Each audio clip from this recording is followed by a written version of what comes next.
सत श्री अकाल बेटा, मैं Surinder Singh vocational trainer under NSQF as a tourism vocational trainer काम कर रहा वा स्कूल कोट धर्मचंद कलां दे विच डिस्ट्रिक्ट तरनताਰਨ।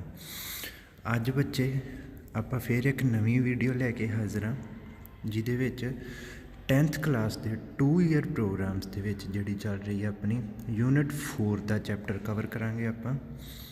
ठीक है, ये तुहानूं पता है जिस तरह अपने स्किल इंडिया के अंडर चल रही हैं स्कीम्स सारियां NSQF दी नैशनल स्किल क्वालिफिकेशन फ्रेमवर्क वालियां, इसे दे अंडर आप 10th क्लास का यूनिट 4 कवर करना चाह रहे हैं 2 ईयर पैटर्न का। बेटा अज के अपने टॉपिक जिहड़ा हैगा वा इसका नाम है इंटलैक्चुअल प्रॉपर्टी राइट्स, जिन्हों आप शॉर्ट फॉर्म के IPR भी कह दें। हुण बेटा IPR दे विच की आंदा वा, ये सब तो पहला आप इसकी इंट्रोडक्शन बारे देखांगे कि IPR हुंदा की है, इसके ऑब्जैक्टिव देखांगे भी ऑब्जैक्टिव की ने। नैक्सट इंपोर्टेंस की है भी IPR की इंपोर्टेंस की है, IPR बारे अपन जानना जां IPR का होना क्यों जरूरी है। अगे बेटा आएगा अपना टाइप्स ऑफ IPR भी किहड़ी तरह के जिहड़े आ इंटलैक्चुअल प्रॉपर्टी राइट्स हुंदे आ। इस दे विच फिर फर्दर आएगा कॉपीराइट, क्योंकि ये भी IPR दे विच ही आएगा, ट्रेडमार्क एंड रैफरेंसिस। हुण बेटा सब तो पहले नंबर पर आप की करते हैं, यदि इंट्रोडक्शन कवर करते हैं कि इंटलैक्चुअल प्रॉपर्टी हुंदा की है। जिस तरह बेटा आप पहले वाली वीडियोज़ दे विच देखा सीगा, जिहड़ी अपनी स्लाइड होएगी वो इंग्लिश दे विच होएगी, बट आप इसनों डिस्क्राइब पंजाबी दे विच करांगे ताकि इंग्लिश मीडियम ते पंजाबी मीडियम दोनों स्टूडेंट्स दे वास्ते लाहेवंद हो सके। इत्थे वो एज अ क्वेश्चन पुट कर रहा है, what is intellectual property. Answer की है, human beings are distinguished from animals due to इंटलैक्चुअलनेस।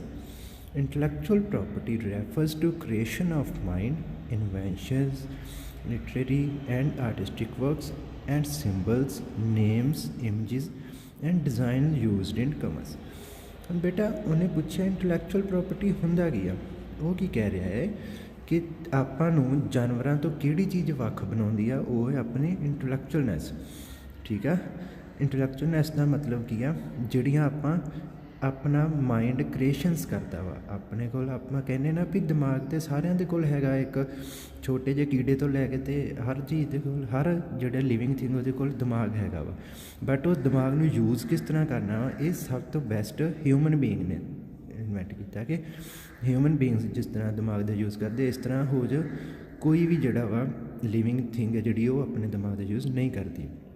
हुण बेटा इत्थे वो कह रहा वा कि जिहड़ियां आपां इन्वेंशनस करते हैं, जिहड़ा अपने लिटरेरी आ आर्टिस्टिक वर्क्स आ, आपां सिंबल्स इन्वेंट किए, आपां नेम्स रखे चीज़ों के, जां आपां इमेजिज बनाने इमेजिज आपां क्लिक करते हैं, जां कोई आपां डिज़ाइन वगैरह जिहड़ा वो सारा कुछ अपनी इंटलैक्चुअल प्रॉपर्टी है।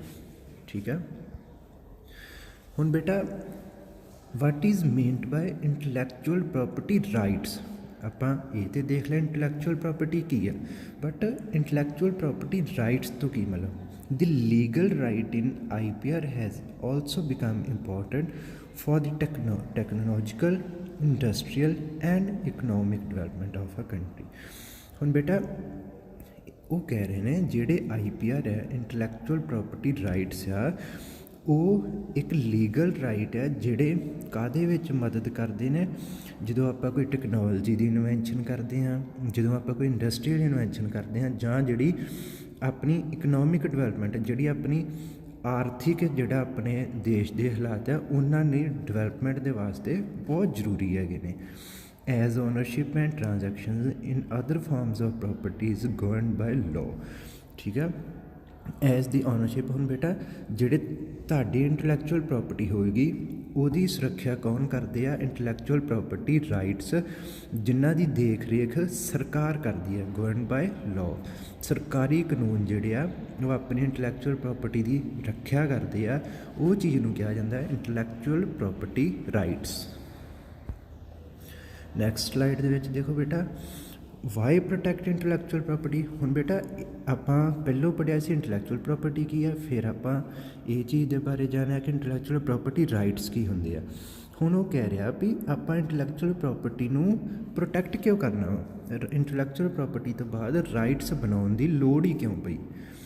ਇੱਥੇ ਕੀ ਦੱਸ ਰਹੇ ਨੇ, because companies and individuals spend a lot of investment in time, energy and money into conceptualization and production of new and innovative products and process services, and they have a right at least for a period of time. So authors and inventors have a right to protect their work efforts. Protection stimulates creativity and invention necessary for productivity, competitiveness and national economy। सब तो पहले number ते बेटा की कहना वा, कहता भी भावें कोई एक इंसान आ, भावें कोई इंसाना का ग्रुप आ, जां भावें कोई पूरी दी पूरी कंपनी आ, उन्होंने लॉट ऑफ इन्वेस्टमेंट की काहदे ते, टाइम ते, एनर्जी ते पैसे की। ਹੁਣ ਬੇਟਾ ਜਦੋਂ ਕੋਈ ਤੁਸੀਂ ਦੇਖੋ ਕੋਈ ਨਵੀਂ ਖੋਜ ਹੁੰਦੀ ਆ, ਠੀਕ ਆ, ਉਹ ਕੁਛ ਪਲਾਂ ਦੇ ਵਿੱਚ ਤਾਂ ਹੋ ਨਹੀਂ ਜਾਂਦੀ, ਠੀਕ ਹੈ ਨਾ। ਸਭ ਤੋਂ ਪਹਿਲੀ ਚੀਜ਼ ਕੀ ਲੱਗਦੀ ਆ, ਟਾਈਮ। ਅਤੇ ਸਭ ਤੋਂ ਇੰਪੋਰਟੈਂਟ ਚੀਜ਼ ਆਪਣੇ ਵਾਸਤੇ ਕੀ ਹੁੰਦਾ, ਟਾਈਮ। ਆਪਾਂ ਕਹਿ ਦਿੰਦੇ ਨਾ ਪੈਸੇ ਨਾਲ ਹਰ ਚੀਜ਼ ਖਰੀਦੀ ਜਾ ਸਕਦੀ ਆ, ਬਟ ਜਿਹੜਾ ਇੱਕ ਵਾਰੀ ਟਾਈਮ, ਜਿਹੜੇ 10 ਸੈਕਿੰਡ ਲੰਘ ਗਏ ਉਹ ਤਾਂ ਆਪਾਂ ਜਿੰਨਾ ਮਰਜ਼ੀ ਪੈਸਾ ਲਾ ਲਈਏ ਵਾਪਸ ਨਹੀਂ ਨਾ ਆਏ। ਅਤੇ ਹੁਣ ਇਹ 10 ਸੈਕਿੰਡ ਤੁਸੀਂ ਜਿਹੜੀ ਵੀ ਚੀਜ਼ ਦੇ ਵਿੱਚ ਇਨਵੈਸਟ ਕੀਤੇ ਆ ਉਹ ਤੁਹਾਡੇ ਬਹੁਮੁੱਲੀ ਆ, ਠੀਕ ਹੈ ਨਾ। ਹੁਣ ਇੱਥੇ ਉਹ ਕਹਿ ਰਿਹਾ ਤੁਸੀਂ ਬਹੁਤ ਸਾਰਾ ਟਾਈਮ ਇਨਵੈਸਟ ਕਰਦੇ ਜੇ। ਦੂਸਰੀ ਚੀਜ਼ ਕੀ ਆ, ਐਨਰਜੀ, ਠੀਕ ਹੈ ਨਾ, ਆਪਾਂ ਆਪਣੀ ਐਨਰਜੀ ਇਨਵੈਸਟ ਕਰਦੇ ਹਾਂ। ਤੀਸਰੀ ਚੀਜ਼ ਬੇਟਾ ਕੀ ਆ, ਹੁਣ ਜੇ ਮੰਨ ਲਓ ਕੋਈ ਖੋਜ ਕਰਨੀ ਆ ਕੋਈ, ਅਤੇ ਉਹਦੇ ਵਾਸਤੇ ਇਹ ਨਹੀਂ ਹੁੰਦਾ ਵੀ ਪਹਿਲੀ ਵਾਰ 'ਚ ਉਹ ਆਪਾਂ ਸਕਸੈਸਫੁੱਲ ਹੋ ਜਾਵਾਂਗੇ। ਦੂਸਰੀ ਗੱਲ ਇਹ ਨਹੀਂ ਹੈ ਵੀ ਆਪਾਂ ਇਕੱਲੇ ਲੱਗੇ, ਹੋ ਸਕਦਾ ਪੂਰੀ ਟੀਮ ਲੱਗੀ ਹੋਵੇ ਅਤੇ ਉਹਨਾਂ ਦੀਆਂ ਤਨਖਾਹਾਂ, ਜਿਹੜਾ ਉੱਥੇ ਇਕੁਇਪਮੈਂਟ ਯੂਜ਼ ਹੋ ਰਿਹਾ ਵਾ, ਜਿਹੜੀਆਂ ਅਸੈਸਰੀ ਯੂਜ਼ ਹੋ ਰਹੀਆਂ, ਉਹਦਾ ਸਾਰੀਆਂ 'ਤੇ ਪੈਸਾ ਵੀ ਲੱਗਾ ਵਾ, ਠੀਕ ਆ।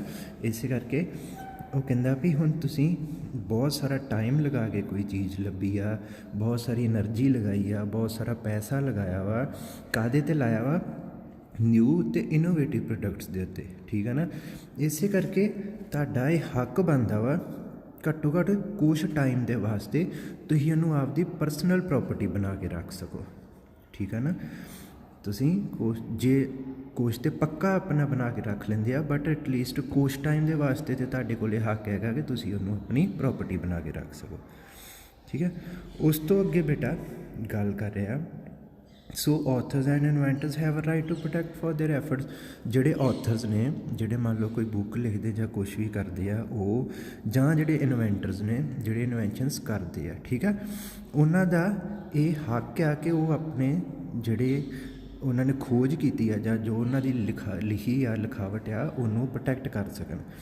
Protection stimulates and creativity and invention necessary for productivity, competitiveness and national development. ਹੁਣ ਬੇਟਾ ਉਹ ਪ੍ਰੋਟੈਕਸ਼ਨ ਦੇ ਨਾਲ ਕੀ ਹੋਊਗਾ, ਹੁਣ ਮੰਨ ਲਓ ਆਪਾਂ ਬੇਟਾ ਕੀ ਕਰਦੇ ਹਾਂ, ਮੰਨ ਲਓ ਆਪਾਂ ਕੋਈ ਨਵੀਂ ਖੋਜ ਕੀਤੀ ਅਤੇ ਆਪਣੇ ਲਈ ਵੇਖ ਕੇ ਇੱਕ ਹੋਰ ਨੇ ਉਹਦੀ ਖੋਜ ਉਹ ਬਣਾ ਲਿਆ, ਤੀਸਰੇ ਬਣਾ ਲਿਆ, ਚੌਥੇ ਬਣਾ ਲਿਆ, ਉਹ ਬਿਲਕੁਲ ਆਮ ਹੋ ਗਈ ਚੀਜ਼, ਠੀਕ ਆ ਨਾ। ਅਤੇ ਇਸ ਤਰ੍ਹਾਂ ਆਪਾਂ ਨੈਕਸਟ ਖੋਜ ਕਰਨ ਲੱਗਿਆ ਆਪਣਾ ਦਿਲ ਟੁੱਟ ਜਾਏਗਾ, ਠੀਕ ਹੈ ਨਾ। ਆਪਾਂ ਯਾਰ ਫਾਇਦਾ ਕੀ ਆ, ਹੈ ਨਾ, ਇਹ ਤਾਂ ਉਸ ਵੇਲੇ ਕਾਪੀ ਹੋ ਜਾਂਦੀ ਆ। ਅਤੇ ਜੇ ਮੰਨ ਲਓ ਆਪਾਂ ਕੋਲ ਕੋਈ ਲਾਅ ਹੈਗਾ ਵਾ, ਆਪਣੇ ਨਾਲ ਕਾਨੂੰਨ ਆ, ਆਪਣੀ ਖੋਜ ਨੂੰ ਉਹ ਸਿਰਫ ਆਪਣਾ ਨਾਮ ਦੇ ਕੇ ਮਾਰਕੀਟ ਦੇ ਵਿੱਚ ਉਤਾਰ ਰਹੇ ਆ, ਆਪਾਂ ਨੂੰ ਉਹਦੇ ਵੰਡੇ ਪੈਸੇ ਦੇ ਰਹੇ ਜਾਂ ਕੁਛ ਵੀ ਆਪਣਾ ਮਾਨ ਸਨਮਾਨ ਹੋ ਰਿਹਾ, ਅਤੇ ਉਹ ਚੀਜ਼ ਆਪਣੇ ਅੰਦਰ ਹੋਰ ਉਤਸ਼ਾਹ ਪੈਦਾ ਕਰੇਗੀ, ਆਪਾਂ ਹੋਰ ਜ਼ਿਆਦਾ ਖੋਜ ਕਰਾਂਗੇ, ਠੀਕ ਆ। ਅੱਗੇ ਬੇਟਾ ਅੱਗੇ ਇਹਦੇ ਓਬਜੈਕਟਿਵਸ ਕੀ ਆ। IPR give creator exclusive right to their creations, thereby providing an incentives for the authors or inventors to develop and share the information rather than keep it secret। ਹੁਣ ਬੇਟਾ ਓਬਜੈਕਟਿਵਸ ਦੇ ਵਿੱਚ ਪਹਿਲੇ ਨੰਬਰ 'ਤੇ ਉਹਨਾਂ ਨੇ ਉਹੀ ਗੱਲ ਕੀਤੀ, ਜਿਹੜਾ IPR ਇੰਟਲੈਕਚੁਅਲ ਪ੍ਰੋਪਰਟੀ ਰਾਈਟਸ ਆ, ਉਹ ਜਿਹੜਾ ਕ੍ਰੀਏਟਰ ਹੁੰਦਾ ਵਾ, ਜਿਹਨੇ ਮੰਨ ਲਓ ਕੋਈ ਖੋਜ ਕੀਤੀ ਆ ਜਾਂ ਜਿਹਨੇ ਕੋਈ ਥਿਊਰੀ ਬਣਾਈ ਆ, ਉਹਦੇ ਵਾਸਤੇ ਉਹ ਇੱਕ ਇਹ ਰਸਤੇ ਦਾ ਕੰਮ ਕਰਦਾ ਵਾ, ਜਿਸ ਦੇ ਜ਼ਰੀਏ ਉਸ ਆਪਣੀ ਖੋਜ ਨੂੰ ਵੇਚ ਸਕਦਾ ਵਾ ਜਾਂ ਉਹਦੇ ਬਦਲੇ ਕੋਈ ਪੈਸਾ ਲੈ ਸਕਦਾ, ਕੁਛ ਲੈ ਸਕਦਾ, ਅਤੇ ਉਹ ਪੈਸਾ ਲੈ ਕੇ ਉਹ ਆਪਣੀ ਜਿਹੜੀ ਖੋਜ ਮਾਰਕੀਟ ਦੇ ਵਿੱਚ ਉਤਾਰ ਦਿੰਦਾ, ठीक है। हुण जे IPR ना होवे तो उन्होंने कुछ नहीं मिलेगा, जे उन्होंने कुछ नहीं मिलेगा तो वो अपना जिहड़ा काम सीक्रेट ही रख लेगा तो दुनिया उसकी इन्वेंशन तो वांझी रह जाऊगी। ठीक है। इस तरह आप एक हो सकता बहुत इंपोर्टेंट जिहड़ियां इन्वेंशनस आ उन्हां तो वांझे रह जाते जे अपने कोल IPR ना हुंदा, इंटलैक्चुअल प्रॉपर्टी राइट्स दा सुविधा ना हुंदी। Carries out research and development activities for development and protection of IPR। दूसरा ऑबजैक्टिव बेटा इहदा की आ, रोज़ दे रोज़ नवीं रिसर्च करते हैं तो डिवेलपमेंट करते हैं काहदे वास्ते, जिहड़े IPR ने इंटलैक्चुअल प्रॉपर्टी राइट्स आ उन्हां दी प्रोटैक्शन किस तरह करनी है। ठीक है ना। हुण बेटा आपां नूं इह ते पता लग गया भी ठीक है अपने कानून दे विच IPR बनाता है ना। हुण कहते आ भी जे पुलिस सियाणी हुंदी है तो चोर होर ज़्यादा चातर हो जाते है ना, वो नवा नवा रस्ता लभदे चोरी करन दा। इसे करके दिनों दिन आपां नूं भी डिवेलपमेंट करनी पैंदी आ भी आपां IPR लॉ नूं किस तरह जिहड़ा वा प्रोटैक्ट करके रखना है। अगे बेटा आ गया इंपोर्टेंस ऑफ IPR। सब तो पहली इहदी इंपोर्टेंस उन्होंने की दसी आ, क्यों जरूरी है IPR। Prevent duplication of work. ठीक है। जिहड़ा तुसी काम कीता वा वो तुहाडे नाम ते बोलेगा, कोई उसकी डुप्लीकेसी नहीं कर सकता, उसका डुप्लीकेट प्रोडक्ट बना के नहीं बेच सकता। जे वो इस तरह करता वा तो IPR के थ्रू आपां उन्होंने लीगल एक्शन लैके पुलिस नूं फड़ा सकते हैं। ठीक है। दूसरा की है help research to focus on commercial relevant research. ठीक है। हुण बेटा आंदा वा भी ये फोकस करता वा तुहाडा कमर्शियल रैलेवेंट रिसर्च ते, मतलब तुहाडी हैल्प करता वा कमर्शियली होर ग्रोथ होने दे विच। Prevent exploitation of works. ठीक है। वर्करस हुण IPR जिहड़ा वा वो वर्करस की भी मदद करता वा, उन्हां दी एक्सप्लोटेशन नूं रोकदा। Prevent infringement and help avoid litigation. ठीक है। हुण बेटा इत्थे तुहानूं कानून के हिसाब नाल तुरन दे वास्ते हैल्प करदा ते तुहाडे खिलाफ कोई कानूनी कार्रवाई होने तो बचाउंदा वा IPR। ठीक है। हुण मान लो तुसीं IPR के जरिए तुहानूं पता वा भी असीं किसी की डुप्लीकेसी कोई कॉपी नहीं क्रिएट करनी, तुसीं भी बच गए तो तुहानूं भी इन्हें बचा लिया, क्योंकि जे तुसीं कॉपी क्रिएट करके उसनूं सेल करने की कोशिश करते तो तुहाडे खिलाफ लीगल एक्शन लिया जाना है, हैल्प अवॉइड लिटिगेशन। अगे लास्ट वन की है स्टिमुलेट क्रिएटिविटी। हुण बेटा ये होर ज़्यादा तुहानूं क्रिएटिव चीज़ां करन दे वास्ते अंदरों उत्साहित करदा, स्टिमुलेट करदा वा तुहानूं, क्योंकि तुहानूं पता वा जिहड़ा मेरा काम आ वो बिल्कुल सेफ आ ते मैनूं अपनी मेहनत दा फल जरूर मिलेगा। नैक्सट बेटा आ गया the concept of intellectual property rights. The underlying aim of IPR is to protect the creator's right to be appropriately acknowledged for his or her intellectual। ਹੁਣ बेटा कहते भी ਇਹਦਾ ਕੰਸੈਪਟ ਕੀ ਸੀ ਇਹਨੂੰ IPR ਨੂੰ ਲੈ ਕੇ ਆਉਂਦਾ। ਆਂਦੇ IPR ਦਾ ਮਤਲਬ ਆ, ਇਹਦਾ ਕੰਸੈਪਟ ਇਹ ਆ ਵੀ ਜਿਹੜਾ ਕ੍ਰੀਏਟਰ ਸੀਗਾ ਇਹ ਉਹਦਾ ਰਾਈਟ ਆ ਐਪਰੋਪ੍ਰੀਏਟਲੀ ਐਕਨੋਲੇਜਡ ਫॉर ਹਿਸ ਔਰ ਹਰ ਇੰਟਲੈਕਚੁਅਲ ਵਰਕ, ਕਿ ਉਹ ਉਸਦਾ ਜਿਹੜਾ ਵਰਕ ਆ ਭਾਵੇਂ ਉਹ ਕੋਈ मैन का वा भावें किसी वूमन का वर्क आ फॉर हिज और हर इंटलैक्चुअल वर्क आ, वो अपने वर्क की जिहड़ी जानकारी आ वो बारे ये डिसाइड कर सकता कि लोगों नाल शेयर करना चाहता कि नहीं करना चाहता, जे करना चाहता वा तो उस दे बदले की लेना चाहता वा। IPR puts in place a legal mechanism that affords the creator a mean of controlling how his or her protected work is used, thereby ensuring that the author could be properly rewarded for his or her created work। बेटा देखो फिर वही गल आ गई, IPR के जरिए उन्होंने कोल एक लीगल हथियार है उहदे कोल, जिहदे जरिए वो अपने कीते हुए काम नूं कंट्रोल करता वा। की चीज़ कंट्रोल करता वा भी वो किस जरिए दे नाल ते किस पद्धर तक अपना जिहड़ा कीता होया काम आ अपनी इन्वेंशन नूं लोकां दे विच देना चाहुंदा वा। ठीक है। तो उस दे बदले वो उन्हां दे कोलों की लेना चाहुंदा वा। ठीक है। कुछ तुसीं देखिया ना वा कुछ इन्वेंटर्स हुंदे वो सिर्फ अपने नाम तो वो चीज़ नूं लॉन्च कर दिंदे, उन्हां नूं इहो हुंदा भी साडा नाम होवे, बट कुछ जिहड़े हुंदे आ ਉਹਦੇ बदले पैसे भी लेंदे आ, क्योंकि उन्होंने होर अगे इन्वेंशनस करन दे विच वो पैसा इन्वैसट करना हुंदा। ठीक है। ਇਹਦਾ ਕੰਸੈਪਟ ਆ ਗਿਆ ਵੀ ਤੁਸੀਂ ਆਪਣੇ ਵਰਕ ਨੂੰ ਕਿੰਨਾ ਤੇ ਕਿਸ ਪੱਧਰ ਤੱਕ ਆਮ ਜਨਤਾ ਦੇ ਵਿੱਚ ਲਾਂਚ ਕਰਨਾ ਚਾਹੁੰਦੇ ਤੇ ਉਸ ਦੇ ਬਦਲੇ ਤੁਸੀਂ ਕੀ ਲੈਣਾ ਚਾਹੁੰਦੇ ਜੀ।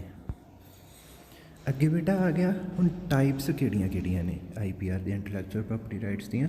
ਪਹਿਲਾ ਬੇਟਾ ਉਹਨੇ ਦੱਸਿਆ ਇੰਡਸਟਰੀਅਲ ਪ੍ਰੋਪਰਟੀ।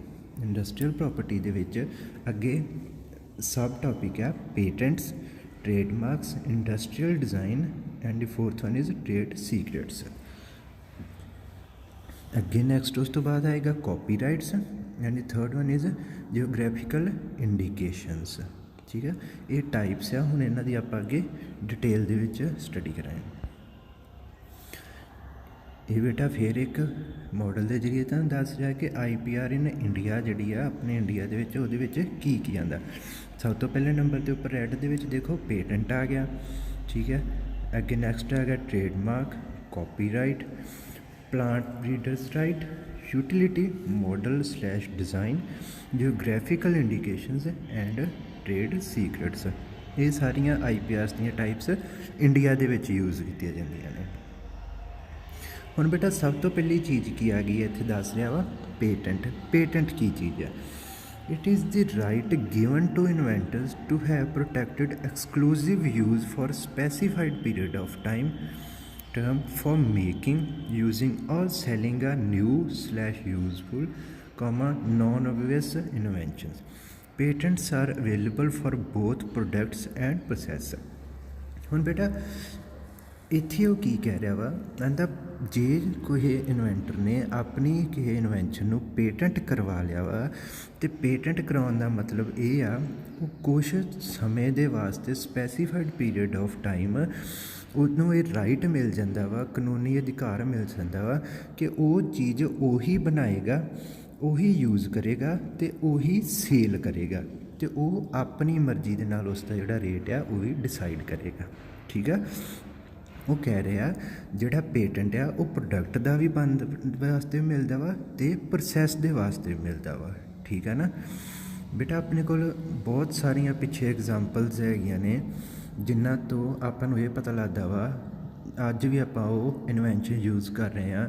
ਜਿਸ ਤਰ੍ਹਾਂ ਅਲੈਗਜ਼ੈਂਡਰ ਗ੍ਰਾਹਮ ਬੈਲ ਦੀ ਆਪਾਂ ਇਨਵੈਂਸ਼ਨ ਲੈ ਲਈਏ, ਆਪਾਂ ਕਹਿੰਦੇ ਹਾਂ ਵੀ ਜਿਹੜਾ ਫ਼ੋਨ ਸੀਗਾ ਉਹ ਅਲੈਗਜ਼ੈਂਡਰ ਗ੍ਰਾਹਮ ਬੈਲ ਨੇ ਬਣਾਇਆ। ਬਟ ਜਦੋਂ ਤੁਸੀਂ ਇਸ ਦੀ ਸਟੱਡੀ ਕਰੋਗੇ ਨਾ ਤਾਂ ਤੁਹਾਨੂੰ ਪਤਾ ਲੱਗੇਗਾ ਕਿ ਫ਼ੋਨ ਇਹਨਾਂ ਤੋਂ ਪਹਿਲੇ ਵੀ ਬਣ ਚੁੱਕਾ ਸੀ, ਬਟ ਜਿਹੜਾ ਪੇਟੈਂਟ ਕਰਵਾਇਆ ਸੀਗਾ ਉਹ ਅਲੈਗਜ਼ੈਂਡਰ ਗ੍ਰਾਹਮ ਬੈਲ ਨੇ ਕਰਵਾਇਆ ਸੀਗਾ। ਦੈਟਸ ਵਾਈ ਉਹਦੇ ਨਾਮ 'ਤੇ ਪੇਟੈਂਟ ਹੋਣ ਕਰਕੇ ਆਪਣੇ ਇਤਿਹਾਸ ਦੇ ਵਿੱਚ ਲਿਖਿਆ ਗਿਆ ਵੀ ਜਿਹੜਾ ਫ਼ੋਨ ਆ ਉਹ ਇਹਨਾਂ ਨੇ ਬਣਾਇਆ, ਬਟ ਫ਼ੋਨ ਇਹਨਾਂ ਤੋਂ ਪਹਿਲੇ ਵੀ ਬਣ ਚੁੱਕਾ ਸੀਗਾ। ਇਸੇ ਤਰ੍ਹਾਂ ਲਾਈਟ ਬਲਬ ਦੀ ਇਨਵੈਂਸ਼ਨ ਦੇ ਵੀ ਆ, ਇਸੇ ਤਰ੍ਹਾਂ ਬਹੁਤ ਸਾਰੀਆਂ ਆਪਣੇ ਕੋਲ ਐਗਜ਼ਾਮਪਲ ਆ। ਹੁਣ ਬੇਟਾ ਇੱਥੇ ਨੀਚੇ ਸ਼ੋਅ ਕਰ ਰਿਹਾ ਜਿਸ ਤਰ੍ਹਾਂ ਨੇ ਦੱਸਿਆ ਵੀ ਜਿਹੜਾ ਪੇਟੈਂਟ ਆ ਉਹ ਪ੍ਰੋਡਕਟ ਦਾ ਵੀ ਹੁੰਦਾ ਅਤੇ ਪ੍ਰੋਸੈਸ ਦਾ ਵੀ। ਤੁਸੀਂ ਸਾਰਿਆਂ ਨੇ ਕੋਲਡ ਡਰਿੰਕਸ ਵਾਲੇ ਕੈਨ ਦੇਖੇ ਹੋਣੇ ਆ। ਠੀਕ ਆ, ਜਿਹੜੇ ਟੀਨ ਕੈਨਸ ਹੁੰਦੇ ਛੋਟੇ ਛੋਟੇ, ਉਹਨਾਂ ਦੀ ਜਿਹੜੀ ਲਿਡ ਹੁੰਦੀ ਬੇਟਾ ਉਹ ਆਪਾਂ ਇੱਕ ਪ੍ਰੋਸੈਸ ਜਿਹਾ ਹੁੰਦਾ, ਇੱਕ ਪਾਸੋਂ ਆਪਾਂ ਨੂੰ ਤਾਂ ਪੁਸ਼ ਕਰਦੇ ਹਾਂ ਬਟ ਉਹ ਨੀਚੇ ਜਾ ਕੇ ਅਤੇ ਉਹ ਕੈਨ ਦਾ ਜਿਹੜਾ ਮੂੰਹ ਆ ਖੋਲ੍ਹ ਦਿੰਦੀ ਆ। ਇਹਨੂੰ ਸਭ ਤੋਂ ਪਹਿਲਾਂ ਕੋਕੋ ਕੋਲਾ ਜਿਹੜੀ ਕੰਪਨੀ ਆ ਉਹਨੇ ਪੇਟੈਂਟ ਕਰਵਾਇਆ ਸੀਗਾ। ਠੀਕ ਹੈ, ਕੁਛ ਟਾਈਮ ਤੱਕ ਉਹਨੇ ਆਪਣੀ ਮਰਜ਼ੀ ਦੇ ਨਾਲ ਇਸ ਨੂੰ ਯੂਜ਼ ਕੀਤਾ, ਫਿਰ ਉਸਨੇ ਮਾਰਕੀਟ ਦੇ ਵਿੱਚ ਇਸ ਨੂੰ ਕੁਛ ਪੈਸਿਆਂ ਦੇ ਬਦਲੇ ਆਪਣਾ ਪੇਟੈਂਟ ਸੇਲ ਕਰਕੇ ਉਤਾਰ ਦਿੱਤਾ ਅਤੇ ਫਿਰ ਸਿਰਫ ਕੋਲਡ ਡਰਿੰਕ ਵਾਲੇ ਕੈਨਸ 'ਤੇ ਨਹੀਂ, ਸੌਸ ਵਾਲੇ ਕੈਨ 'ਤੇ ਜਾਂ ਕੁਕਡ ਫੂਡ ਵਾਲੇ ਕੈਨਸ 'ਤੇ, ਜਿਸ ਤਰ੍ਹਾਂ ਆਪਾਂ ਅੱਜ ਵੀ ਦੇਖਦੇ ਹਾਂ, ਹੋਰ ਕਾਫੀ ਤਰ੍ਹਾਂ ਦੇ ਕੈਨਸ ਦੇ ਉੱਪਰ ਉਹੀ ਲਿਡ ਲੱਗ ਕੇ ਆਉਣ ਲੱਗ ਪਈ। ਠੀਕ ਆ, ਬਟ ਉਸ ਨੂੰ ਪੇਟੈਂਟ ਕਿਹਨੇ ਕਰਵਾਇਆ ਸੀਗਾ? ਕੋਕੋ ਕੋਲਾ ਨੇ। ਇਸੇ ਕਰਕੇ ਉਹਨਾਂ ਦੇ ਕੋਲ ਉਸ ਪ੍ਰੋਡਕਟ ਦਾ ਅਤੇ ਉਹ ਪ੍ਰੋਸੈਸ ਦਾ ਪੇਟੈਂਟ ਹੋਣ ਕਰਕੇ ਉਹਨਾਂ ਦੀ ਮਰਜ਼ੀ ਦੇ ਹਿਸਾਬ ਨਾਲ ਜਦੋਂ ਉਹਨਾਂ ਨੂੰ ਦੱਸਿਆ ਵੀ ਹੁਣ ਅਸੀਂ ਆਮ ਜਨਤਾ ਵਾਸਤੇ ਇਹਨੂੰ ਦੇ ਸਕਦੇ ਹਾਂ, ਉਦੋਂ ਉਹਨਾਂ ਲਾਂਚ ਕੀਤਾ। ਅੱਗੇ ਬੇਟਾ ਆ ਜਾਂਦਾ ਟ੍ਰੇਡ ਸੀਕ੍ਰੇਟਸ। ਟ੍ਰੇਡ ਸੀਕ੍ਰੇਟਸ ਦੇ ਵਿੱਚ ਬੇਟਾ ਆਉਂਦੇ ਆ trade secrets are information deriving its value from not being known or available to the public, competitors or other parties who might otherwise gain benefits from its disclosure or use। ਹੁਣ ਬੇਟਾ trade secrets ਦੇ ਵਿੱਚ ਕੀ ਆ ਜਾਂਦਾ ਵਾ, ਜਿਸ ਤਰ੍ਹਾਂ ਮੰਨ ਲਓ ਤੁਹਾਡੀ ਕੋਈ ਟ੍ਰੇਡਿੰਗ ਕੰਪਨੀ ਆ ਜਾਂ ਤੁਸੀਂ ਕਿਸੇ ਚੀਜ਼ ਦੇ ਵਪਾਰੀ ਜੇ, ਜਿਹੜੇ ਤੁਹਾਡਾ ਕੰਮ ਕਰਨ ਦਾ ਤਰੀਕਾ ਵਾ, ਜਿਹੜਾ ਤੁਹਾਡੇ ਲੈਣ ਦੇਣ ਦਾ ਤਰੀਕਾ, ਜੋ ਤੁਸੀਂ ਕਿੱਥੋਂ ਮਾਲ ਲੈਂਦੇ ਜੇ, ਕਿੱਥੇ ਵੇਚਦੇ ਜੇ, ਕਿੱਥੇ ਉਹ ਬਣ ਕੇ ਆਉਂਦਾ, ਉਹ ਜਿਹੜੇ ਤੁਹਾਡੇ ਸੀਕ੍ਰੇਟਸ ਆ ਉਹ ਤੁਸੀਂ ਆਪਣਾ IPR ਦੇ ਜ਼ਰੀਏ ਕਾਨੂੰਨੀ ਤੌਰ 'ਤੇ ਉਹਨਾਂ ਨੂੰ ਸੁਰੱਖਿਅਤ ਰੱਖ ਸਕਦੇ ਜੇ। ठीक है, ये भी IPR की एक किस्म है ट्रेड सीक्रेट। तुसीं उन्होंने कानूनी तौर पर सुरक्षा रख सकते जे, कोई आन के तुहानूं ये नहीं पुछ सकदा भी तुसीं दसो तुसीं जिहड़ा दुकान ते माल वेच रहे तुसीं कित्थों लिआंदा जां कित्थों बनाया जां तुसीं पिछों किन्ने दा खरीदिया ते तुसीं सानूं किन्ना मार्जन कढ के वेच रहे जे। ठीक है, ये चीज़ दे विच उन्हां दी IPR ही हैल्प करदा। आपां कई बार देखते ना यार ये चीज़ इनू सस्ती जी मिली होनी है तो बट ये आपां नूं किन्नी महंगी वेच रहा। ठीक है ना, आपां आपस च ते गल कर ली बट आपां कोई लीगल एक्शन नहीं लै सकदे उहदे खिलाफ। क्यों नहीं लै सकदे? क्योंकि वो IPR दे थ्रू अपने आप नूं जिहड़ा वा पूरा सुरक्षित करके बैठा वा अपने ट्रेड सीक्रेट्स दे विच। ठीक है, उस तो बाद जो बेटा आ जाता जियोग्राफिकल इंडिकेशनस।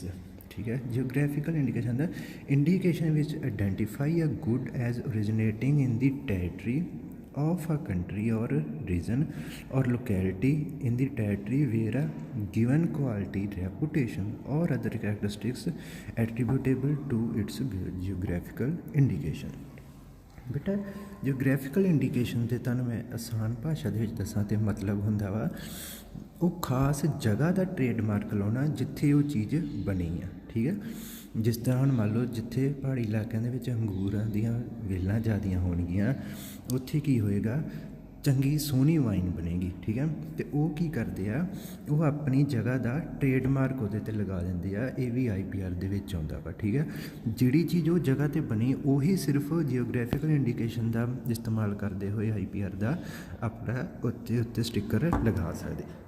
जिस तरह आप कहते हैं स्कॉटलैंड दे विच विस्की बनी है। ठीक है, उसके उपर मोटा मोटा करके बोतल के उपर लिखा होगा मेड इन स्कॉटलैंड। ठीक है, इस तो ये की पता लगता भी स्कॉटलैंड दे विच जिहड़ी विस्की बनती वो वधिया ही होगी। ठीक है, वो प्रोडक्ट नूं उहदी ओरिजिनैलिटी दे विच भी वाधा करदी है ते उहदे ते लोकां दा यकीन ज़्यादा बनता। अगे बेटा आ गया फिर वही एग्जाम्पल जियोग्राफिकल इंडिकेशनस की कि जिथे वधिया ग्रेप्स होणगे उत्थे वधिया वाइन्स जड़ियाँ बननगियां। ठीक है, नैक्सट बेटा आ गया इंडस्ट्रीयल डिज़ाइन। ठीक है, ये आपां सब तो वध देखते हैं। Industrial design refers to specific shape configuration surface pattern और कलर और combination thereof which produce an aesthetic impression of the article. An industrial design right protects the form of appearance, style or design of an industrial object. Example, spare parts, furniture or textile, shoes, TV. ਹੁਣ बेटा अपनी आम जिंदगी ਦੇ ਵਿੱਚ ਸਭ ਤੋਂ ਵੱਧ ਆਪਾਂ ਇਹ ਚੀਜ਼ ਦੇਖਦੇ ਹਾਂ। ਠੀਕ ਹੈ ਨਾ, ਇਹ ਕੀ ਕਹਿੰਦੀ ਆ ਕਿਸੇ ਵਧੀਆ ਚੀਜ਼ ਦੀ ਕਾਪੀ ਬਣਾ ਦੇਣਾ।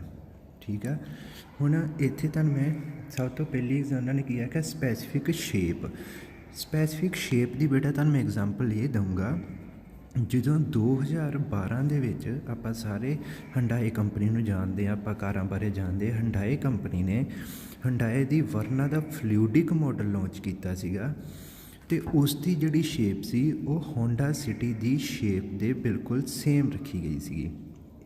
ਉਹਦੇ ਜਿਹੜੇ ਬੈਕ ਵਿਊ ਮਿਰਰ ਸੀਗੇ, ਜਿਹੜੇ ਸਾਈਡਾਂ ਵਾਲੇ ਸ਼ੀਸ਼ੇ ਵਗੈਰਾ ਹੁੰਦੇ ਆ, ਉਹ ਵੀ ਐਗਜ਼ੈਕਟ ਸੇਮ ਸੀਗੇ। ਤੇ IPR ਦਾ ਇਸਤੇਮਾਲ ਕਰਦੇ ਹੋਏ ਹੋਂਡਾ ਸਿਟੀ ਨੇ ਹੰਡਾਏ ਤੇ ਵਰਨਾ ਫਲੂਇਡਿਕ ਦੀ ਸੇਮ ਸ਼ੇਪ ਰੱਖਣ ਤੇ ਲੀਗਲ ਐਕਸ਼ਨ ਲੈਂਦੇ ਹੋਏ ਕੇਸ ਕਰਤਾ ਸੀਗਾ ਤੇ ਜੋ ਕੇਸ ਹੋਂਡਾ ਵਾਲੇ ਜਿੱਤ ਗਏ ਸੀ ਤੇ ਹੰਡਾਏ ਵਾਲਿਆਂ ਨੂੰ ਇੱਕ ਬਹੁਤ ਵੱਡਾ ਹਰਜਾਨਾ ਭਰਨਾ ਪਿਆ ਸੀ, ਐਜ਼ ਆ ਪੈਸੇ ਦੇਣੇ ਪਏ ਸੀ ਉਹਨਾਂ ਨੂੰ। ठीक है, दूसरी एग्जाम्पल बेटा कॉन्फिगरेशन या सर्विसेज। ठीक है, हुण कॉन्फिगरेशन तो बेटा आप इत्थे देखते हैं कई बार की हुंदा वा आपां बहुत सारिया लैपटॉप्स वगैरह या होर इलैक्ट्रॉनिक गैजेट्स देखते हैं जो कॉन्फिगरेशन एक चीज़ दे रहा, जे उसकी सेम कॉपी सेम कॉन्फिगरेशन दूसरा देवे तो वो लीगल एक्शन लै सकते हैं। ठीक है, इत्थे बेटा आपां एक होर एग्जाम्पल लैने आ।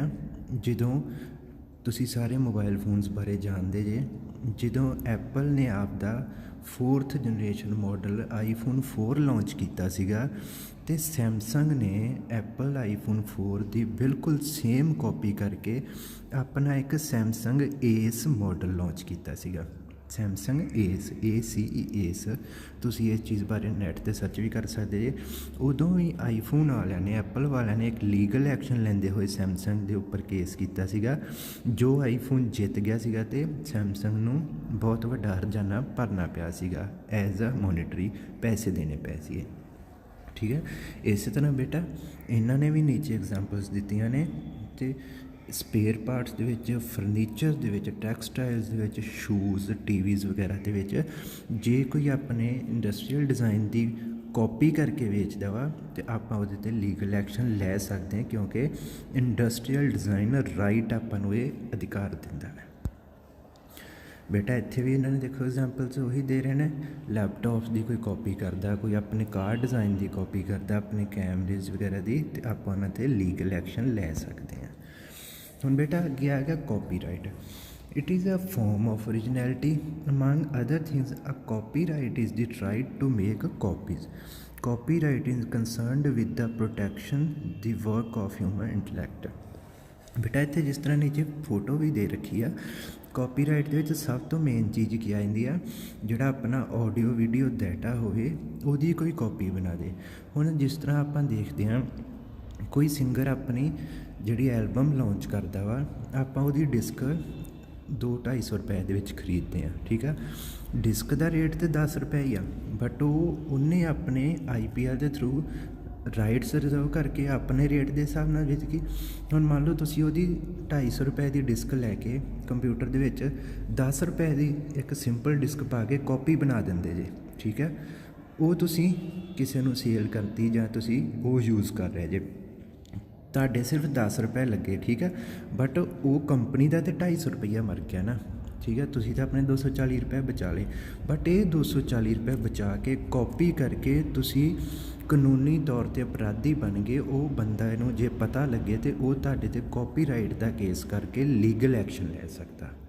ठीक है बेटा, इस तरह किसी भी चीज़ की कॉपी करना एक लीगल एक्शन के अंडर आता है। अगे बेटा फिर कॉपीराइट्स का दस रहा, it is exclusive right to do certain things with an original work including the right to reproduce, publish, perform the work in public and to make adaptation of it. Copyright does not protect ideas as such but only the original expressions of idea. हुण बेटा examples की आ रही हैं copyright दे विच, books दी, जिस तरह मान लो तुसी महंगी बुक खरीदी, उहदी फोटो स्टेट करके सस्ती बुक बना के सेल करती। प्लेज़, तुसी किसी दा प्ले नूं कॉपी किया, पोइम्स की कॉपी कर ली, स्कल्पचर्स की कर ली, डॉल्स की कर ली, वैसरल डिज़ाइनस की, किसी की पेंटिंग की कॉपी कर ली, किसी के फोटोग्राफ्स की कर ली, कंप्यूटर प्रोग्राम जोड़े पायरेटेड प्रोग्राम्स आ जाते तुसी वो यूज़ कर ले, न्यूज़पेपर, फर्नीचर या वैबसाइट्स, ये सारा कुछ काहदे विच आ जांदे आ, कॉपीराइट्स दे विच आ जांदे बेटा। हुण बेटा जिहड़ा कॉपी करेगा उसके खिलाफ कानूनी कार्रवाई होएगी। आपां इत्थे थोड़ा जिहा वो कानूनां बारे पढ़ांगे कि किहड़ा नाम। India has a very strong and comprehensive copyright law based on Indian Copyright Act 1957. It was amended in 1981, 1984, 1992, 1994 and 1999. ठीक है, the amendments in 1994 were a response to technological changes in the means of communication like broadcasting and telecasting and the emergence of new technology like computer software. The 1999 amendments have made the Copyright Act fully compatible with the trip segment. हुण बेटा उन्होंने ये सन दसे जो उन्होंने दे विच modification करके उन्होंने कानूनों नूं होर सख्त ते वधिया बनाया गया। ठीक है, तो इस तरह दस है 1994 दे विच जिहड़ा उहदे विच चेंज लिआंदा गया, उहदे विच टैक्नोलॉजिकल चेंजिज लिआंदे गए, जिहदे विच तुसी किसी चीज़ दी ब्रॉडकास्टिंग मान लो कोई चीज़ टीवी रेडियो के उत्ते तुसी दे रहे जे, टैलीकास्ट कर रहे जे, जां कोई कंप्यूटर सॉफ्टवेयर वगैरह की कॉपीराइट करने वाले के खिलाफ कानूनी धारावां इंक्लूड कीतियां गईयां। ठीक है, इस तरह बेटा copyright act 1957 why does copyright cover. ठीक है, हुण की वट डज कॉपीराइट की कवर करता, literacy, literary, dramatic and musical work, computer programs, software are covered within the definition of literary work, artistic work, cinematographic films which include soundtrack and video films, record any disc, tape, performed role or other devices। ਹੁਣ बेटा ये सारा कुछ जोड़ा अपना artistic work है, कोई आप मूवीज़, कोई फिल्म, कोई टेप ਜਾਂ कोई अपना म्यूजिकल वर्क है, सारा कुछ ये कॉपीराइट विच कवर हुंदा कॉपीराइट एक्ट 1957 ਦੇ ਵਿੱਚ। ਹੁਣ बेटा types of right under copyright, ਹੁਣ ਇਹਦੇ ਵਿੱਚ ਕਿਹੜੇ ਰਾइट्स है। पहला क्या economic rights which allows the ownership to right to drive financial reward from the use of his work by others. ठीक है, इकनॉमिक राइट दे विच जे होर कोई ਉਹਦੇ ਕੰਮ ਨੂੰ ਕਾਪੀ ਕਰਕੇ यूज़ कर रहा तो ਉਹਦੇ बदले वो फाइनैंशियल रिवार्ड ले सकता। Right of reproduction, right of performance, right of broadcasting and right of communication. Right of reproduction का मतलब बेटा ਉਹਦੀ प्रोडक्शन ਨੂੰ ਦੁਬਾਰਾ बना के वेचण ਦੇ वास्ते पैसे ले सकता, ਉਹਦੇ ਕੀਤੇ ਕੰਮ ਨੂੰ परफॉर्म करने वास्ते पैसे ले सकता, ਉਹਦੀ बनाई किसी चीज़ ਨੂੰ ब्रॉडकास्टिंग करने वास्ते वो पैसे ले सकता, ਜਾਂ कम्यूनीकेशन ਦੇ वास्ते पैसे ले सकता। Moral rights which allows the author to take certain action to preserve the personal link between himself and the work. Right of authorship, right of respect. हुण बेटा ਇੱਥੇ ਉਹ ਗੱਲ ਕਰਦੇ ਆ ਵੀ ਆਥਰਸ਼ਿਪ ਦੀ ਰਾਈਟ ਤੇ ਜਿਸ ਤਰ੍ਹਾਂ ਮੰਨ ਲਓ ਉਹਨੇ ਉਹ ਚੀਜ਼ ਬਣਾਈ ਆ, ਉਹ ਕਹਿੰਦਾ ਮੈਂ ਚੀਜ਼ ਸੇਲ ਤੇ ਕਰੂੰਗਾ ਬਟ ਨਾਮ ਸਿਰਫ ਮੇਰਾ ਰਹੇਗਾ ਅਤੇ ਜਿਹੜੀ ਇਹਦੇ ਬਦਲੇ ਕੰਮ ਤੇ ਰਿਸਪੈਕਟ ਆ ਉਹ ਸਿਰਫ ਮੈਨੂੰ ਮਿਲਣੀ ਚਾਹੀਦੀ ਆ। ਹੁਣ ਬੇਟਾ ਅੱਗੇ ਕੀ ਆ ਗਿਆ, ਟ੍ਰੇਡਮਾਰਕਸ। Trademarks are protected as a symbol that communicate information on the identity of an institution or enterprise. Trademarks are identifiers, trademarks are a guarantee of good quality। ਹੁਣ ਬੇਟਾ ਟ੍ਰੇਡਮਾਰਕਸ ਤੋਂ ਆਪਾਂ ਇੱਥੇ ਐਗਜ਼ਾਮਪਲ ਲੈਂਦੇ ਹਾਂ, ਜਿਸ ਤਰ੍ਹਾਂ ਆਪਾਂ ਨਾਈਕੀ ਦੇ ਪ੍ਰੋਡਕਟ 'ਤੇ ਦੇਖਦੇ ਇੱਕ ਟਿੱਕ ਵੱਜੀ ਹੁੰਦੀ ਆ। ਠੀਕ ਹੈ, ਅਤੇ ਜਿਹੜੇ ਵੀ ਪ੍ਰੋਡਕਟ ਦੇ ਉੱਤੇ ਟਿੱਕ ਵੱਜੀ ਹੋਏਗੀ ਉਹ ਵਾਲੀ ਭਾਵੇਂ ਨਾਈਕੀ ਨਹੀਂ ਵੀ ਲਿਖਿਆ, ਆਪਾਂ ਨੂੰ ਪਤਾ ਲੱਗ ਜਾਂਦਾ ਕਿ ਨਾਈਕੀ ਦਾ ਪ੍ਰੋਡਕਟ ਹੈ, ਇਹ ਵਧੀਆ ਪ੍ਰੋਡਕਟ ਹੈ। ਠੀਕ ਹੈ, ਜੇ ਕੋਈ ਆਪਣੇ ਸਿੰਬਲ ਦੀ ਟ੍ਰੇਡਮਾਰਕ ਦੀ ਕਾਪੀ ਕਰਦੀ ਹੈ ਤਾਂ ਆਪਾਂ ਉਹਦੇ ਖਿਲਾਫ ਵੀ ਲੀਗਲ ਐਕਸ਼ਨ ਲੈ ਸਕਦੇ ਹਾਂ। कि बेटा trademark, it is a distinctive sign of some kind. These are protected as symbols that communicate information on the identity of an institution of enterprise. The right to trademarks are confirmed by means of formal registration. Those rights are for preventing competitors from using a mark which is already in the use of market। ठीक है, ਹੁਣ बेटा ਇੱਥੇ ਉਹ ਦੱਸ ਰਹੇ ਟ੍ਰੇਡਮਾਰਕਸ ਕੀ ਆ, ਉਹ ਇੱਕ ਸਿੰਬਲ ਹੁੰਦੇ, ਸਾਈਨ ਹੁੰਦੇ ਨੇ ਜਿਹੜੇ ਵੱਖੋ ਵੱਖਰੀਆਂ ਕੰਪਨੀਆਂ ਆਪਣੀ ਕੰਪਨੀਆਂ ਜਿਸ ਤਰ੍ਹਾਂ ਐਪਲ ਦੇ ਆਈਫੋਨ ਵਾਸਤੇ ਉਹ ਐਪਲ ਦਾ ਯੂਜ਼ ਕਰਦੇ ਆ, ਨਾਈਕੀ ਟਿਕ ਯੂਜ਼ ਕਰਦੀ ਆ, ਐਡੀਦਾਸ ਵਾਲੇ 3 ਲਾਈਨਸ ਯੂਜ਼ ਕਰਦੇ ਆ, ਰੀਬੋਕ ਵਾਲੇ ਟਰਾਈਐਂਗਲ ਟਾਈਪ ਸ਼ੇਪ ਯੂਜ਼ ਕਰਦੇ ਆ। ਜੇ ਕੋਈ ਉਹਨਾਂ ਦੇ ਸਿੰਬਲ ਦੀ ਕਾਪੀ ਕਰਦਾ ਵਾ ਅਤੇ ਉਹਨਾਂ ਦੇ ਖਿਲਾਫ ਵੀ ਉਹ IPR ਦੇ ਜ਼ਰੀਏ ਲੀਗਲ ਐਕਸ਼ਨ ਲੈ ਸਕਦੇ ਆ। अगे बेटा the sign that individualize goods, trademarks are identifiers, trademarks are the guarantee of good quality, trademarks are identification of company and service marks are which provide service. Examples on trademarks ये words, letter, numerical devices, coloured marks or combination of. बेटा इतने फिर उन्होंने गल की trademarks तो identification हो जाती है, एक अपना ट्रेडमार्क के उत्ते यकीन बनया होंदा भी इस ब्रांड का जिहड़ा ट्रेडमार्क आ इहदी चीज़ वधिया ही होएगी। तो उन्होंने आख्या भी ट्रेडमार्क की हो सकता, वर्ड्स हो सकते हैं, ठीक है, लैटर्स हो सकते, न्यूमेरिकल हो सकते, डिवाइसिस हो सकते, ਜਾਂ कलर्ड मार्क और कॉम्बीनेशन इन्हां दा हो सकता। ठीक है, इत्थे बेटा कुछ कंपनी के एग्जाम्पल्स दे रहे हैं, जिस तरह ग्लैक्सो स्मिथ क्लाइन दी है, GSK लिखा होंदा, सन फार्मास्यूटिकल्स, रनबैक्सी लैबोरेटरीज, नोवार्टिस या डॉक्टर रेडीज दे। जे ट्रेडमार्क आपां नूं दवाइयां के उपर या किसी चीज़ दिसदे तां आपां नूं पता भी ये चीज़ वधिया है। ठीक है बेटा, इत्थे अपना अज दा टॉपिक खत्म होंदा। आई होप तुहानूं समझ आ गया होएगा। थैंक यू बेटा ये वीडियो देखने वास्ते।